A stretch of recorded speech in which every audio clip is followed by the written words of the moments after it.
Assalamualaikum warahmatullahi wabarakatuh. Selamat pagi anak-anakku semua. Hari ini masih berjumpa lagi dengan Usari. Kita hari ini akan belajar pendalaman IPA, masih tetap di tema 2 yaitu selalu berhemat energi, subtema 2 manfaat energi.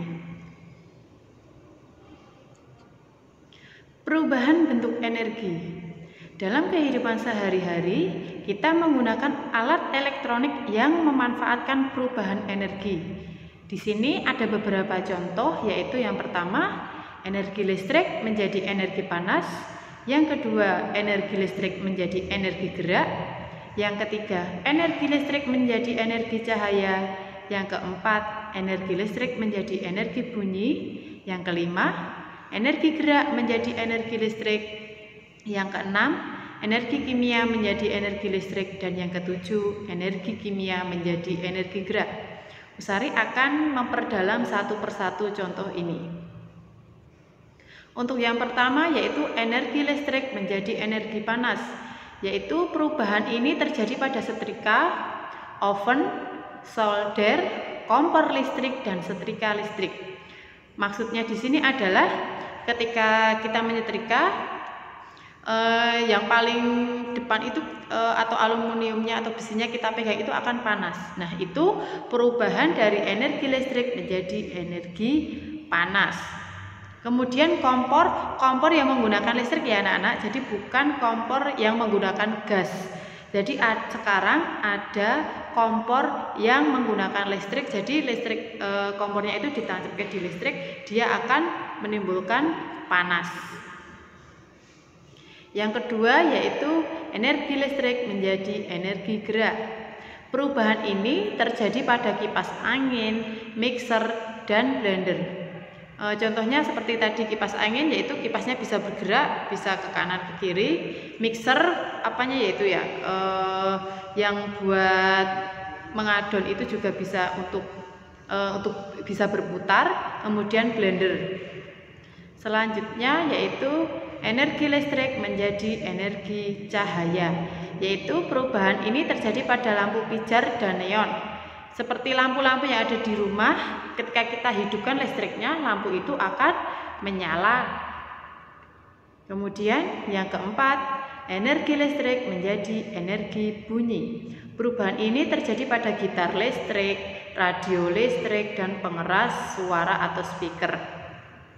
Ingat ya anak-anak, tidak semua radio itu menggunakan listrik karena ada yang menggunakan energi baterai. Jadi yang menggunakan listrik saja, radio yang ditancapkan di listrik itu yang menggunakan energi listrik menjadi energi bunyi. Kemudian energi gerak menjadi energi listrik. Contohnya yaitu dinamo pada sepeda, kemudian PLTA. Nah, di PLTA ini contohnya air terjun akan menggerakkan generator pembangkit listrik. Jadi ketika airnya tidak deras, kemungkinan untuk pembangkit listriknya juga tidak bisa tidak bisa menyalurkan listrik ke banyak rumah penduduk. Tetapi apabila airnya itu arusnya lumayan tinggi atau lumayan deras, itu generator atau pembangkit listriknya akan menghasilkan listrik cukup banyak. Selanjutnya yaitu energi kimia menjadi energi listrik, yaitu perubahan ini terjadi pada baterai dan akumulator atau aki yang sedang diisi atau digunakan. Nah, aki ini bisa digunakan di sepeda motor atau mobil. Selanjutnya yaitu energi kimia menjadi energi gerak. Perubahan ini terjadi pada mobil, kendaraan,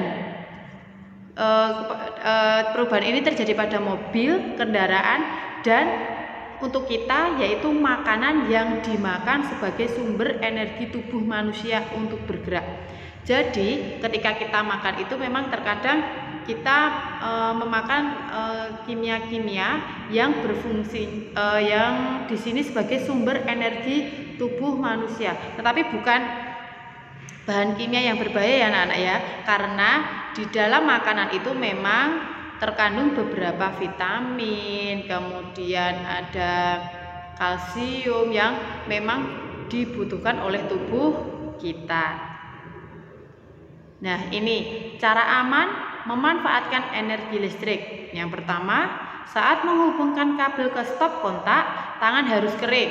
Jadi, ketika kalian ingin ngecas HP atau ingin mencabut itu, tangan kalian jangan posisi basah atau habis cuci tangan terus nancep karena takutnya nanti akan ada konsleting atau kita bisa kesetrum. Jadi benar-benar tangannya harus dilap, benar-benar posisi kering.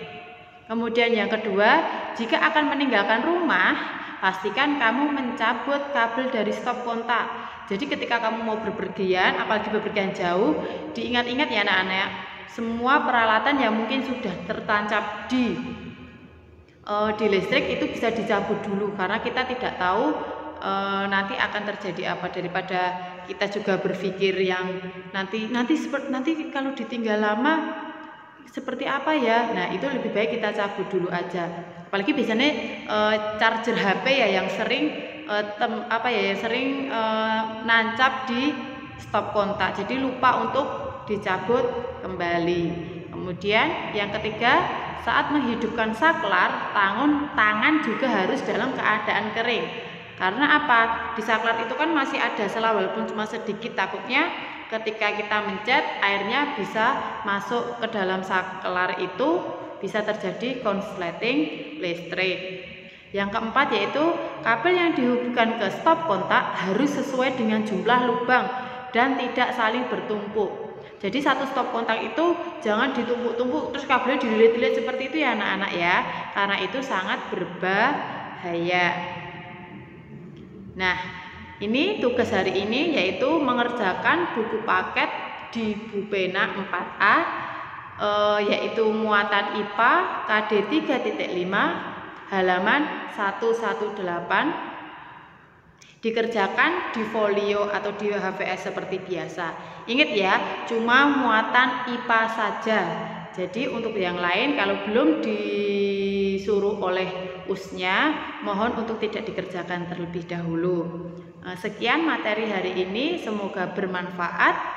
Assalamualaikum warahmatullahi wabarakatuh.